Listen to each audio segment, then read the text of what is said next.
আসলে কি আমরা মেয়েরা যেখানেই যাই না কেন সেখানেই আমাদের কাজ করেই খেতে হয়। তো যাই হোক, কয়েকটা দিন ছুটিতে বাড়িতে গিয়েছিলাম ঈদ করার জন্য। তো বাড়ি থেকে এই যে ঢাকায় আসছি। আর বাড়িতে গিয়ে কি যে অবস্থা, মানে আমরা যেহেতু বাড়ি থাকি না, তার জন্য কিন্তু হচ্ছে অনেক মানে ময়লা চলা হয় গ্রামের বাড়িতে, ঘরদোরগুলো ওগুলো পরিষ্কার করে এসেছি 3-4 দিন ভরা। তো আবার ঈদ কাটিয়ে আবার কিন্তু আবার মানে শহরে বাড়িতে আসছি। শহরে আসছি, এসে দেখি ওই অবস্থায় হয়েছে আমাদের এই ঘরদোরগুলো।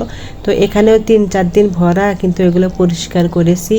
আর কালকে অনেকগুলো কাপড় ধুয়েছিলাম, মানে যেগুলো চাদর দিয়ে ঢেকে ঢেকে রাখছিলাম ওইগুলো সব চাদর কাপড় চোপড় সব কিছু ধুয়ে দিয়েছি। তো এই যে এখানে দেখো সব কাপড় চোপড়গুলো মানে চাদরগুলো ওখানে মানে ধুয়ে পরিষ্কার করে ভাঁজ করা আছে, এখন পর্যন্ত উঠানো হয় নাই। তো আজকে সকালবেলা ঘুমি থেকে উঠেই হচ্ছে যে হালকা পাতলা নাস্তা পানি করে তারপরে কিন্তু আসছি দুপুরে রান্নাবান্না করতে, মানে ঘর দর গুছিয়ে তারপর দুপুরে রান্নাবান্না করতে আসছি। তো এসে দেখি এই যে বাইরে চুলার এই অবস্থা দেখে তো মানে খারাপ লাগতেছে, এরকম চুলায় রান্না করতে গেলে আমার কেমন যেন লাগে। তো আমি সবসময় জন্য চুলা পরিষ্কার করে তারপর রান্না করি, যেহেতু আমি ভিডিও বানাই তাই রান্না করি। তো তো এই যে 2 চুলা দেখতেছি, এক চুলা আমি রান্না করি, এক চুলা পাশের রুমের অন্যজনরা রান্না করে। তো এই যে রান্নাবান্না মানে আগেই যদি একটু চুলাটা মুছে নেওয়া যায় তাহলে কিন্তু রান্না করতে শান্তি লাগে। আমার কাছে নোংরা পরিবেশে রান্না করতে ভালো লাগে না।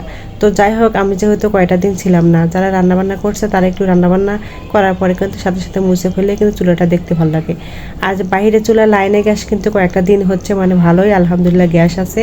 আর ঈদের সময় এই কাজটা হয়, যখন এই যে সব ছুটি শেষ হয়ে যায় সবাই ঢাকামুখী হয় তখনই কিন্তু আবার গ্যাসটা আবার এরকম ডিস্টার্ব করা শুরু করে। তো এই যে বাড়ির থেকে মানে আমরা চীনা হাঁসের মাংস নিয়ে আসছিলাম। তো তোমাদের ভাইয়া ঈদের আগে বাড়িতে হচ্ছে গ্রামের হাটের থেকে চীনা হাঁস কিনেছিল, ওইটা 2 দিন আগে মানে ঈদের 2 দিন আগে কিন্তু জবাই করে ফ্রিজে রাখছিলাম। তো ঈদের দিন রান্না করছিলাম, আর যেটুকু বাকি ছিল ফ্রিজে রাখছিলাম, ওইগুলো কিন্তু আমরা ঢাকা থেকে মানে বাড়ি থেকে ঢাকা নিয়ে আসছি। তো ভাবলাম আজকে একটু চীনা মাছের মানে হাঁসের মাংস রান্না করি। তো আজকে এই যে রান্না করতে নিয়েছি, আর হাঁসের মাংস কিন্তু কষাতে অনেক সময় লাগবে, রান্না করতে সময় লাগবে। তো এই যে এক পাশে হাঁসের মাংস দিয়েছি আর এক পাশে হচ্ছে এই যে আমি করলা ভেজে নিয়েছি। আমার কাছে করলা ভেজে খেতে মানে মানে গরমের সময় খেতে কিন্তু অনেক ভালো লাগে, বিশেষ করে ছোটো আলু দিয়ে মানে ভাজি করলে বেশি ভালো লাগে। তো এই যে দেখাচ্ছি তোমাদেরকে, দেখো চুলাটার কী অবস্থা, এই পরিবেশে রান্না করতে গেলে কিন্তু একদমই ভালো লাগে না, ঘৃণা লাগে আমার কাছে। তো যাই হোক, এই যে এইভাবেই রান্না করতেছি। তো রান্না শেষ করে আমি কিন্তু চুলাটা মোছা দেবো। তো যাই হোক, এই যে দেখো রান্নাবান্না শেষ করতেছি, এদিকে আমার ঘরদোর মনে হয় এলোমেলো করতেছে আমার মেয়ে।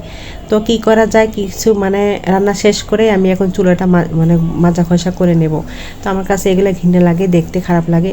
তো এরপরে যে চুলা এগুলো পরিষ্কার করে তারপরে কিন্তু আসছি এই যে গোসল টোসল করে তারপরে এই যে আসছি দুপুরে খাবার খেতে। তো আজকে এই যে করলা ভাজি আর চীনা হাঁসের মাংস, আর হচ্ছে এখানে এই যে মিষ্টি কুমড়া, রাত্রে মিষ্টি কুমড়া ভাজি ছিল, ওইটা দিয়ে আমরা খাবো। তো যাই হোক, এই যে এই মিষ্টি কুমড়া খেতে কিন্তু ভালোই লাগতেছিল, অনেক মজা মানে মিষ্টি মিষ্টি লাগতেছিল, করলা ভাজির সাথে খাচ্ছিলাম, অনেক ভালো লাগতেছিল। তো এরপরে যে হাঁসের মাংস নিলাম, আর হাঁসের মাংস কিন্তু অনেকক্ষণ ভরা সিদ্ধ করেছি, যেহেতু মানে চীনা হাঁসের মাংস অনেকক্ষণ ভরা সিদ্ধ করতে হয়। তো যাই হোক, এই যে দুপুরে খাবার খাচ্ছিলাম সবাই মিলে একসাথে বসে। তো আজকে ভিডিওটা এই পর্যন্তই, ভালো লাগলে সবাই একটু কমেন্ট করে জানাবা। সবাই ভালো থাকবা, সুস্থ থাকবা, আল্লাহ হাফেজ।